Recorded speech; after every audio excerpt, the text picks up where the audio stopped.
Wheel of Genre, the show for readers who like their espionage the way they like their tea, lukewarm and bitter. Each month we spin the wheel and land on a new genre. Spies, mysteries, horror, romance, SF, it's all on the shelf. And right now we are reading espionage fiction.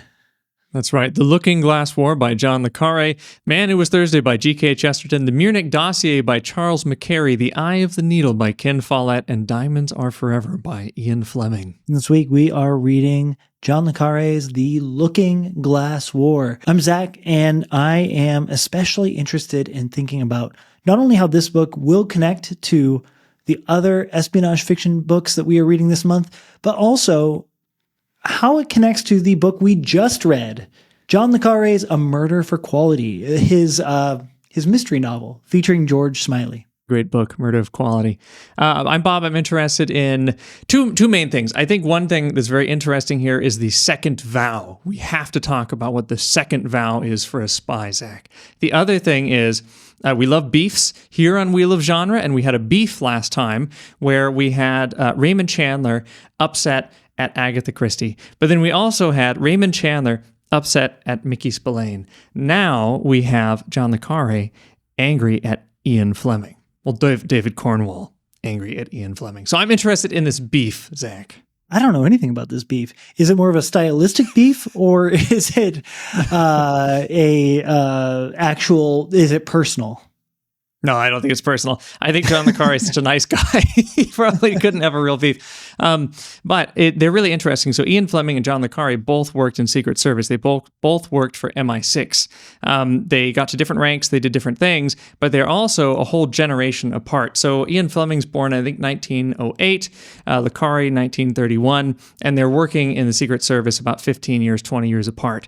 Cornwall is really starting his career as a spy as Ian Fleming is ending it. But this book and The Spy Who Came In From the Cold, le Carré was really trying to dispel the kind of fan fascination with spies, because Ian Fleming's writing, the most famous spy anyone can think of, 007, and it's all super cool. But John le Carré doesn't like this at all. In a 1966 interview with the BBC, he calls 007 a neo-fascist gangster.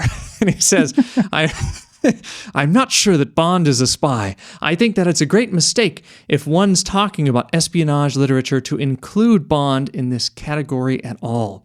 He says for Bond, he would go through the same antics for any country if the girls had been pretty and the martinis dry. So he has no allegiances. He will work for Russia. He will work for the United States. It's just about the style. It's just about the show.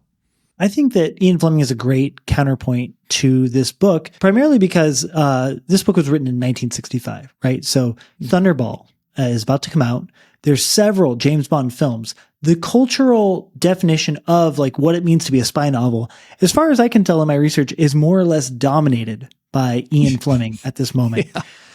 Now, what I think is really interesting is that le Carré was working at MI6 at the time he was writing. His first book was written on the train, on the way to work, basically. However, by the time The Spy That Came In From the Cold came out, his work essentially told him, look, dude, you blew your cover. You can't. So he had to quit working for MI6 around, just after the publication of The Spy Who Came In From the Cold. This book is his first book written as a full-time professional author. And to really hone in on what you're saying about him being, I guess you could say, the stylistic antithesis to Ian Fleming, that he basically writes all of the characters as totally incompetent. They're totally caught up in their nostalgia of their wartime days. They seem to be totally ineffective. They're not very good spies. I mean, terrible. I think you're so right. It's that is a big emphasis in this book, and we kind of saw that in Spy That Came In From the Cold. And in his, what you call it, introduction or foreword to this book, he says that he was trying to do a satire of spy fiction, but doing a kind of realistic portrayal of spy work. He's trying to point out that it was too romantic what Ian Fleming was doing and that other spy writers are doing that were copycats. But he says that he came out with this book where everyone is super incompetent. It's not at the circus this time, it's at the department. And no one is good at what they do. They're trying to relive their glory days, but they're just bureaucrats and they haven't done anything for 20 years. But he said that after it came out, he said, readers hated me for it. Because never mind how many times they trip over their cloaks and leave their daggers on the train to Tonebridge, the spies can do no wrong. So anyone who was reading his books wanted more 007s, or they wanted Alec Leamas, but assumed Alec Leamas is a hero. And here we have just not a very, definitely not a shiny look at the spies. Let's kind of break down how he actually paints them, like as incompetent. One of my favorite ways is he characterizes them as having loyalty without faith. And I thought that was so interesting because I think that it in 3 words, it really summarizes a lot of the themes that we've seen before in Le Carré's novels, especially like the espionage works. They are loyal to their country, though there seems to be this deep ambiguity about whether, not that they're on the right side, but whether what they're doing is morally correct. Like, do the ends justify the means? And I think that in a more like blindly patriotic novel, it would be, of course they do. We're the good guys, But I think that Le Carré is very careful to not just puff up England. I think one of my favorite ways that he does this is actually not only by the contrast of painting both them as incompetent and when they get to the other side, the other commander as being pretty methodical and pretty intelligent in weeding out where the character is hiding inside of that apartment building. Yeah, and even laughing at himself for being nostalgic, but still getting his job done. I think that's very interesting, Zach. I think you're right. David Cornwell, I think is pretty he has little faith in secret services. When you watch interviews with him, he did one with Charlie Rose, and he's talking about how he doesn't like to talk about his MI6 experience, but Ian Fleming has it's a huge, long list of everything he did. Ian Fleming got quite a bit higher, and we should talk about him when we do Diamonds Are Forever, but he seems to be glorifying secret services, and I think John le Carré had just had enough, and he didn't like doing these things that I think he thought were reprehensible, but they were for the greater good, and that is a big, big, big part of this book. But this was very interesting because John le Carré has been offered to have been knighted, and he refused. He says, I will not be knighted. And he's also been given lots of different accolades, awards for writing. But he says, no, I will not accept any awards from Britain. I don't trust the writing scene in Britain, and I will not be a representative of the British Empire. I thought that was interesting that he goes so far as to refuse being knighted now that he's older. That's really interesting to me because at the moment he's writing this, it seems like he has legitimate gripes with the intelligence community, like in the sense that, he was just fired, so he probably rightfully has some gripes. But to me, the knighting thing seems a little bit like different from maybe the intellectual or emotional position he was in at the stage of writing this book. Like, I do wonder if something actually made him more cynical, if possible, if that's even possible, more cynical about his country. But it does remind me of this thread that runs through this book of class. And class was, a major portion of the previous Le Carré book we read, A Murder of Quality, as they go to the boarding school where this murder happens and, yada, yada, yada. It's so interesting how the culture and position of all of these people in this department are so intimately tied up with class and respectability, being an English gentleman. When Taylor dies and they have to go tell the news to his wife, they show up and they learn at this moment that he was living in the slums and that his wife had to work. The daughter was being left home alone at 8 years old. And it seems to really bother Leclerc. Like, he can't imagine that this person who he took to be a respectable English gentleman was living in squalor. And you also see this with Fred Leiser, the person who shows up in the third section of the book. They offer him, the role of going over the wall, And first he says no, but then when he talks to his girlfriend, the girlfriend's like, what would they want with a Polish guy like you? And he's like, he like seems to take offense at it. There's a recognition that he's just a member of the lower classes. He seems to recognize that, feel challenged by it, and rise up to it. And that seems to provide the motivation for him for taking on this job and this alias that he takes on. I don't know. It just seems like class is omnipresent in Le Carré's novels, even if it's not explicitly discussed. God, I love Fred Leiser. I think that he's got to be one of my favorite characters of all time, and I'm never going to forget his story in this book. And it just, points out to me again, I think David Cornwell, John Le Carré has become one of my favorite writers, and I just have to read all of his books. This is our fourth one, I think, and another absolute hit, unforgettable hit. A really interesting thing about his background is that when you look at him, he seems like a complete English gentleman. He's got this nice house in Cornwall. His dad was a crook. His dad was a con man. So his mother left him and his brother when they were 5 and 7. And David Cornwell is raised by this father who is a con man, just trying to make money in and out of jail, owing money, getting into big trouble, in danger all the time. They're moving all the time. And so he's born around having to lie, having to make stuff up, having to use charm. And I think class has been a big part of his life because now he is the epitome of an English gentleman. He's even offered to be a knight. But he came from nothing. His dad was a criminal. And that kind of background seems to be the motivation, I guess. I don't know how determined we want to make his life story to be in his, the feeling of his writing.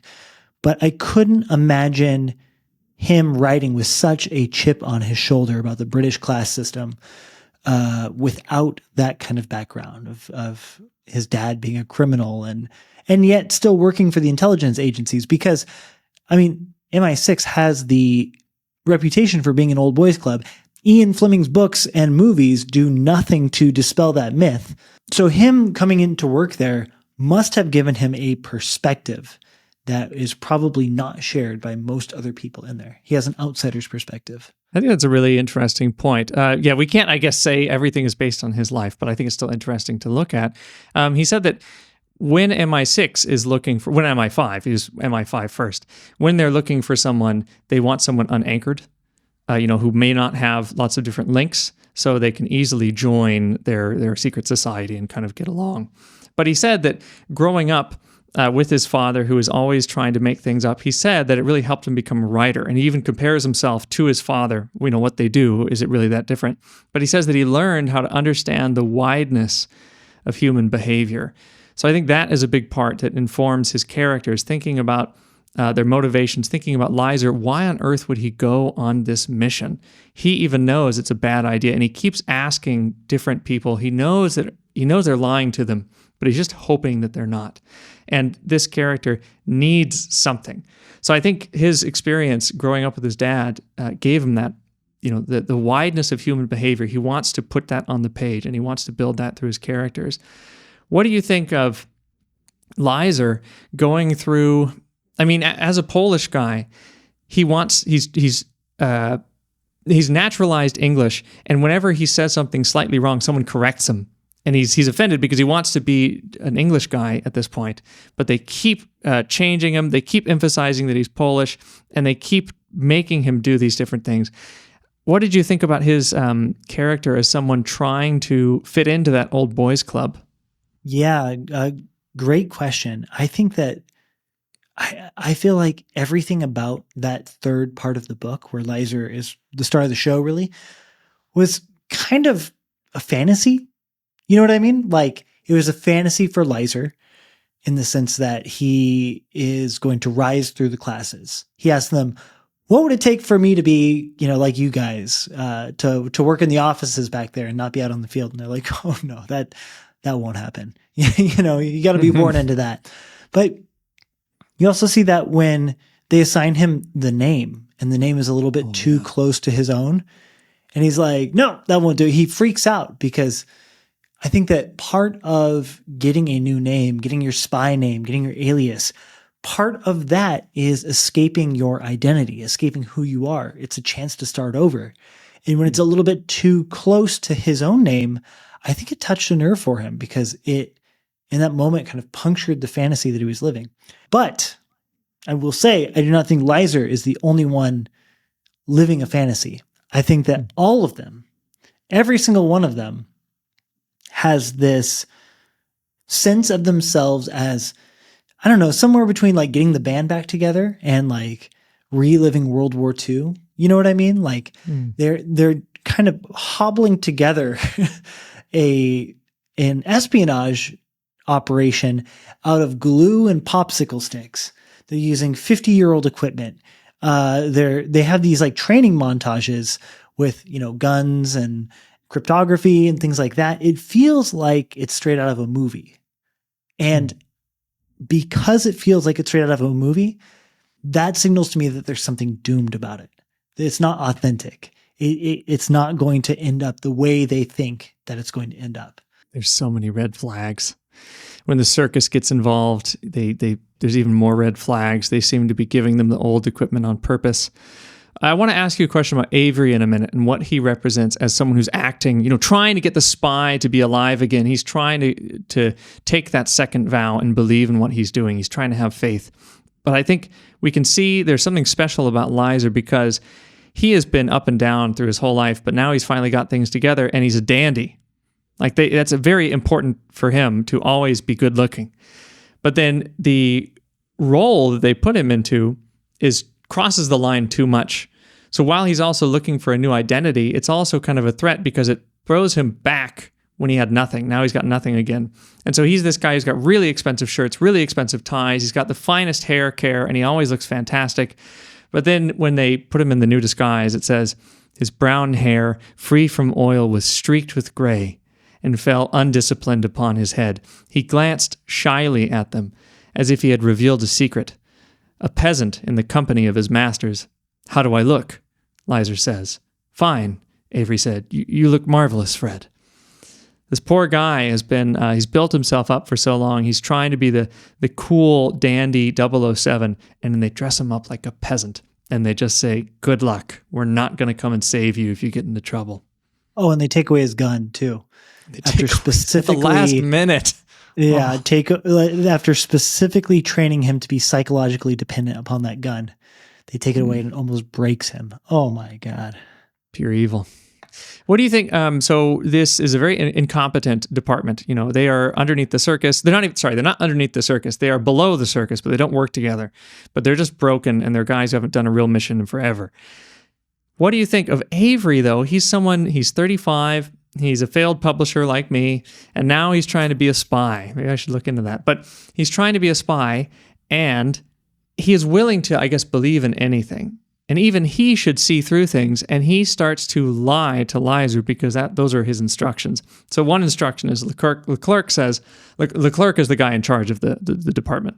He says, look, anytime Lizer asks about the old department when we were cool, tell him, oh, it's gotten even bigger and it's even more stable. And the truth is, it's just like a 4-guy operation, and they just sit around in an office all day trying to think up weird schemes to be cool again. What do you think of Avery as kind of the new guy? The stranger comes to town almost. You see the department a little bit through his eyes. What do you think of this character? He's interesting because, when we start the book, we're presented with Taylor, and Taylor is in love with the idea of being a spy. You know what I mean? He's in the airport and he's like, what if I went and told that girl over there that I have all this money in my pocket and the real reason why the airplane is delayed? He's seeing himself, or he's allowing himself to humor the fantasy that he is a James Bond type.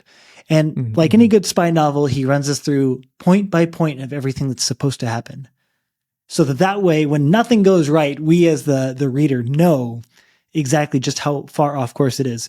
Now, I think that when Avery goes to Finland to pick up Taylor's body, I think as a reader, there was some expectation that Avery was going to be like the real deal. Avery is going to be the Bond of this story. He's going to be the classic professional spy, and he's going to go retrieve the film and everything's going to be great. Not the case. Avery continually botches basic details like how old Taylor is, what their relationship is even supposed to be. But not only that, his passport is mysteriously canceled while in the middle of doing this mission. The whole thing is so amateurish, probably very realistic of how these things actually go. But, the whole thing is so like amateurish that it hurts to read a little bit. What did you think about the circus canceling Avery's passport? It's so ambiguous.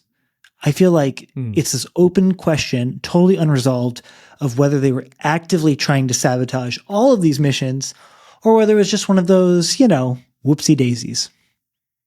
I think Control is actively trying to sabotage this mission. He seems to think that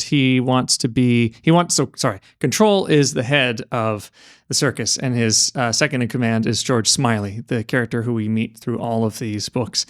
But I think Control is trying to get rid of the department who works for the ministry. He's just tired of having an amateurish spy bureau just doing nothing, I guess. And so I think he's kind of trying to orchestrate this a little bit, and it's really shady. George Smiley hates it, finds out what Control is up to, and goes and helps these guys do something pretty awful, but at least it saves the butts of the guys in the ministry. They completely sacrifice Lizer, but I don't know. I think that if this book is the attempt to make spies look bad, I think that moment when Control is basically saying, yeah, I gave them 15-year-old radios on purpose, and I'm not allowing, and we canceled the passports, and we gave them expired passports on purpose. That's when it really looks bad. Incompetence or not, doing something that shady and bad to people you've made promises to is awful. And I think as a reader, we don't recognize how bad it is. I mean, we see it in the moment of like, oh, wow, give him old technology. But specifically when he crosses the border and the leader of the other side sees these transmissions going out and says, wait a minute, they're using this same old Morse code. They're using the radio transmitters that, swap out the crystals. They're doing the exact same techniques of 15 years ago. Like, it becomes clear in that moment just how much of a setup this is, because obviously, those codes are already cracked, broken. And there's also this open question, or maybe I should even say open accusation by Smiley, that Control tipped off the Germans about the presence of the person there. I'm inclined to believe that he did, but it's never confirmed. So much of this book is left to the reader's imagination. And that's definitely part of its strength, I think. What do you think of Control's argument? In that moment, he tells Smiley, it's just Christian charity, because the department, they want to be cool again. They want to do a big mission, so he's letting them do it. But when Smiley's accusing him, he says, who told Berlin to listen for them? Who told them what frequencies? We even gave Leclerc the crystals, didn't we? Was that just Christian charity too? What do you think of Control letting these people, it's almost like letting people who have a fantasy about spies believe in that fantasy and then say, here, go try it yourself, and then getting them into trouble. What do you think of that idea of plain Christian charity that Control is trying to hide behind? I think it's plausible deniability. I don't think there's any actual charity. I think it's all just anything that you could plausibly hide behind to cover up an act of malice. He will. I think that all of this is all part of the deflation of the myth of the spy that John le Carré seems so interested in doing. At a point, it doesn't even feel like he's writing like realism anymore. It feels like libel and slander. I want to ask you about something that really surprised me about this book, which is that the presence of Smiley and Control was not in the original manuscript. Le Carré wrote this book, his first one after, being out of the service, sent it to the editor. The editor said, look, it's too bleak. And also, I think you should bring back Smiley. So le Carré went in and in a revision added in every single scene with the circus and Smiley. What do you think of that? I like it. So I guess the editor makes sense to connect it with something we're familiar with because it's interesting to see George Smiley. Control is just, he's very Bond-like, I feel like. There's not much of a difference between like Control and M. Yeah. M? Yeah. M. Anyway, there's not much difference between those two. They got all the power, but I think it's fun to see Smiley here because Smiley is really disappointed in what Control has done, and you can also see that vow I was talking about earlier. The second vow, the first vow is to, I guess, never reveal secrets and to serve your country and all of that. But the second vow is to basically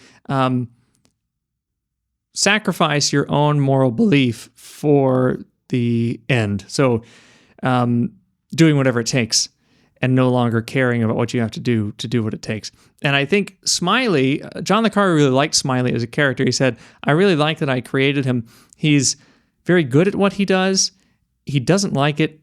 He doesn't like what he has to do, but he gets it done, and he has a moral compass, but still makes decisions that he dislikes. And we see that here, where Smiley says, we're going to have a war on our hands if we don't sacrifice Lizer. So we're going to have to sacrifice Lizer, make him look like he's a criminal, make him look like he was trying to flee England after robbing, or was stealing money, robbing a bank, stealing money, whatever he did. And that's why he went over there.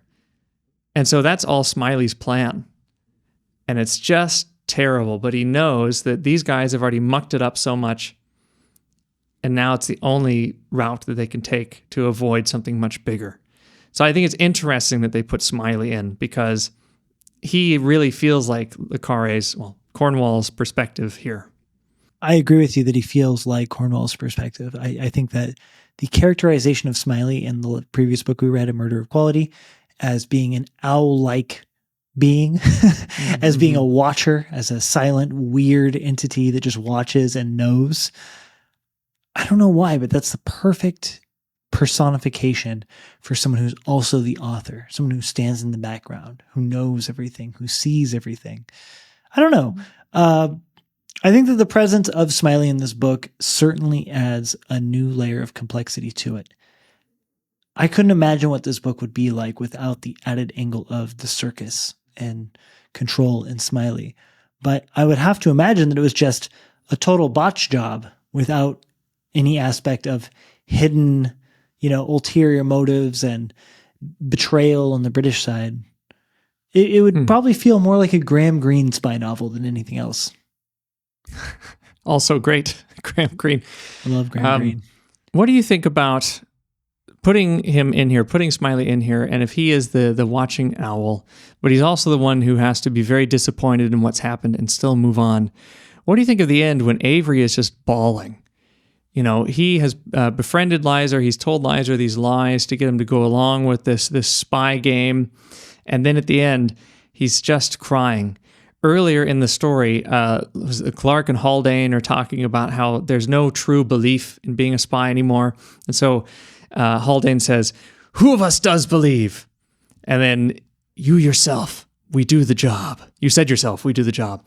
And then Avery just in the background says, I believe. What do you think of that? This guy with sparkly eyes, he's really excited to be there, and then everything is just the worst possible scenario for him. It's almost like a coming of age tale, or maybe just waking up from the dream, I guess. Yeah, I don't know what to say because it doesn't feel like anything was. It feels like it ends on a note of catastrophe. It doesn't feel like it ends on a note of like, oh, we can learn from this. Oh, we can get better. It feels like Avery is destroyed emotionally. Lizer is dead. And Leclerc just seems to be on to the next thing. It doesn't even bother him at all. He's like, all right, yeah, let's move on to the next. He's already talking about something else. He's talking about how they're going to cover it up. He seems to be totally confident that he will bounce back from this and that they can spin it in a way that makes them look good, salvage their reputation, salvage their job. I don't know. It's But it truly does end on total disaster, doesn't it? Mm. The scummy guys think they can twist it and make themselves look good. When Cornwell is talking about this book, he says that the Looking Glass War, it's called the Looking Glass War because we were doing what the other guys were doing. So they were using bad tactics that the other side was using that they thought were reprehensible, that weren't good. But he asked a question too. He says, what can you do in the name of democracy and still remain a democracy that's worth defending?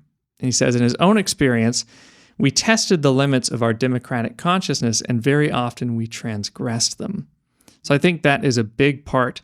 He would say that he's not a pessimist, he's an optimist, and he thinks that the humanity can go in a good direction. But he doesn't like the clandestine nature of spies. Yes, countries need to have intelligence, but he believed in a strong UN that goes and puts out like brush fires, that, you know, little wars, goes and puts out little wars. But he liked this idea of not using secrets to destabilize a government or to coerce a whole country into cooperating. He said it would have been much better if we had put that money into helping develop and helping the country grow in the direction that is mutually beneficial. So he didn't like this idea of using secrets to take little countries down, to get them, to force them, I guess, the way you wanted them. So even though this book seems very cynical, and we thought maybe Le Carré, Cornwell doesn't like spies, I think he likes the idea of people coming together in a corporation, you know, like a spy organization, but doing something a little more altruistic, doing something less destabilizing. Maybe that's a good point that we can really latch on to as we read these next 4 or so spy novels. What is the author's actual relationship with espionage, with intelligence? Do all of them critique it? Or do some of them view, you know, the means, rather, do some of them view the ends justifying the means? What is there such a thing as good etiquette, or is it all just, you know, whatever's good for the country is worth doing regardless of the human cost? I think that's something we need to keep our finger on the pulse of as we move forward. Talk to you later, Bob. Talk to you later, Zach.